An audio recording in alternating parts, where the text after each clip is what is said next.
Magandang gabi po Luzon, Visayas at Mindanao. Diretsahang binatikos ni Vice President Sara Duterte si Pangulong Bongbong Marcos sa pagsasabing hindi ito umano marunong maging presidente. Isiniwalat din ng bise kung kailan niya napagtantong hindi na maayos ang kanilang relasyon ng Pangulo. Inilahad din ni Duterte ang mga pangako raw sa kanya ni Marcos na hindi tinupad. Kabilang ang paggamit ng presidential chopper pauwi ng Davao. Nakatutok si Ian Cruz. If I do that, so I just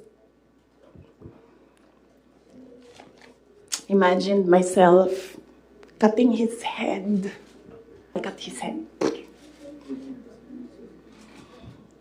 So noon, na-realize ko, toxic na, di ba? Ganyan na yung imagination mo. Ang imagination mo, sinasakal mo na yung tao. And then I said, this is over.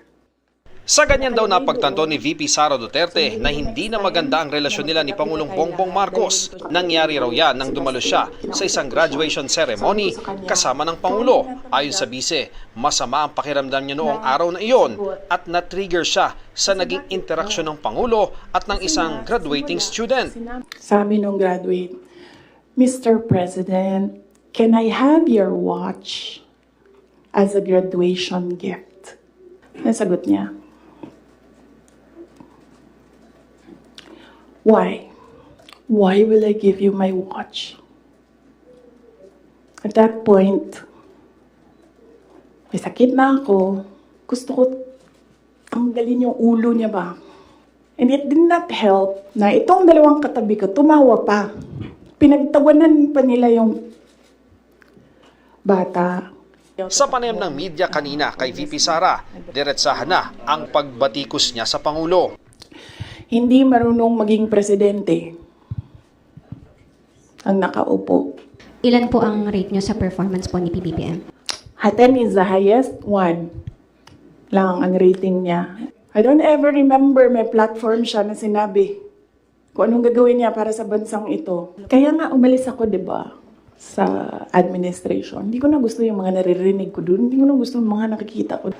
Sumagot din ang Vice Presidente sa naging tugon ni Pangulong Marcos nang sabihin ni VP Sara na hindi sila magkaibigan. I always thought that we were, but maybe I was deceived. Pwede ba, pag nakita niyo siya, sabihan niyo siya, alam niyo, don't ever mention her name or say na I was deceived by her, ganyan. Para hindi tayo nagganito ba? Muling sabi ng Vice Presidente, siya raw ang nagamit umano ng mga Marcos para manalo kay dating Vice President Leni Robredo noong 2022 presidential elections. Nagamit. Yes. Clear naman yun. Tinanong ko, bakit ako? And then she said, matatalo kami ni Leni kung hindi mo dalhon ang mga Bisaya. So, of course, ginamit nila ako para manalo sila. I am here sitting down today to tell everyone. They needed me. I don't need them. Inungkat ng bise ang ilang pinangako raw sa kanya ng Pangulo matapos silang manalo. Partikular ang kasunduan daw nilang payagan siyang gamitin ang presidential chopper para magbalikan sa Davao at makasama ang kanyang mga anak. Hindi na natupad yon. Isang beses sinabihan ko siya. Sabi ko, pwede ba sabihan mo yung 250? Kasi ako ang priority. Hindi ikaw. Kasi yan yung usapan natin. Kasi naiintindihan mo, di ba, na meron akong maliliit na anak. Tapos sinabi siya, do I have to tell them? Na semi-British accent. And I said, of course. Kasi presidente ka, ikaw magsabi. So, hindi na. So, I said, okay. This is,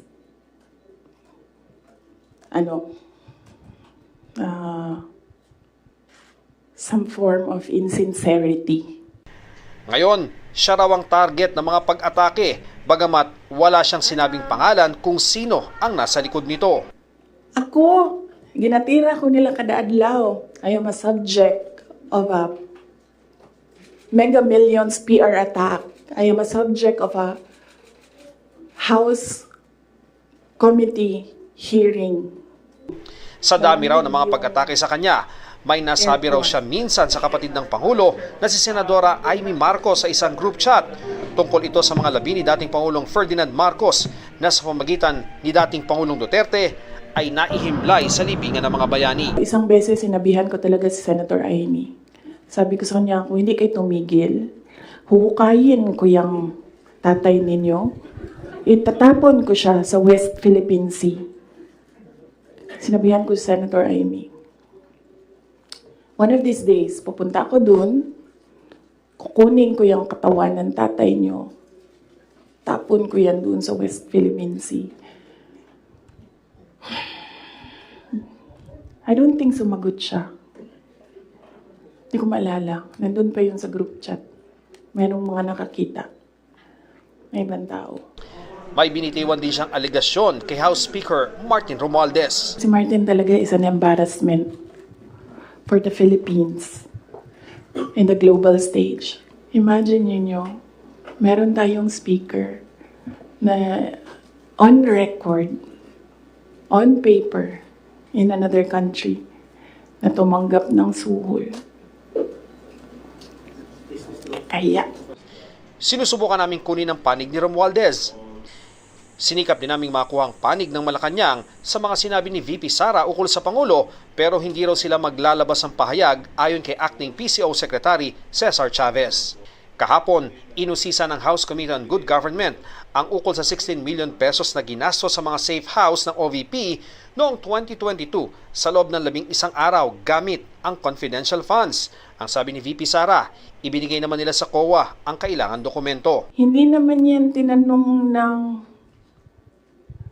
Commission on Audit. Ang hiningi lang ng Commission on Audit, ano yung documents para sa mga expenditures. So, sinubmit namin yon.